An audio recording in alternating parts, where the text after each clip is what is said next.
My father handed me the company and a wife in the same week, like both were transactions. I never wanted the conglomerate. I wanted to teach history at the community college. But Dad said, Holloways don't teach, they own.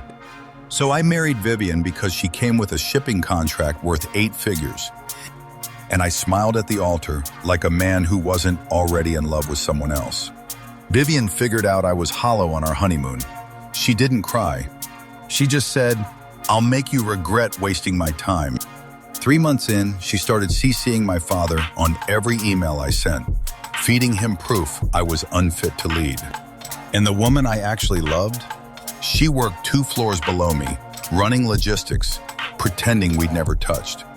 Vivian walked into my office holding a folder she called insurance.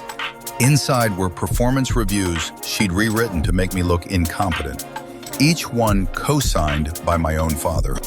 I confronted Dad that night. He laughed and said the company needs a steady hand, and Vivian's steadier than you. He was grooming my wife to replace me. Meanwhile, Lena texted me from the warehouse. Your father just reassigned my entire team. He knows. My stomach dropped because I had told no one, which meant someone had been watching us. I pulled security footage and found Vivian had installed a camera in the logistics office 6 weeks ago. She had everything. Every late night, every whispered conversation, every time Lena rested her head on my shoulder. Vivian didn't confront me. She confronted Lena publicly during the quarterly company lunch. She stood up, clinked her glass, and said, I'd like to thank our logistics manager for servicing every department, especially my husband. Lena didn't flinch. She stood, looked at Vivian, and said, ask him who signed the Carver deal. Your father couldn't close it. I did. The room went dead silent because that deal saved the company last quarter, and nobody knew. Dad called an emergency board meeting. He wanted Lena fired and me removed as CEO, installing Vivian permanently. I let him talk. Then I slid a flash drive across the table.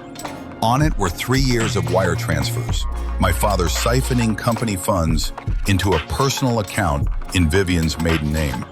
He went white. Vivian grabbed her purse. The board voted unanimously to freeze both their access. I walked out, resigned the position publicly, signed the company over to the employees, and drove to Lena's apartment with nothing but a suitcase. She opened the door and said, you actually did it. I said, I chose wrong for 30 years. Not anymore. My phone buzzed. A text from my father. You think you're free, but I recorded Lena forging the Carver signatures, and that recording goes public tomorrow.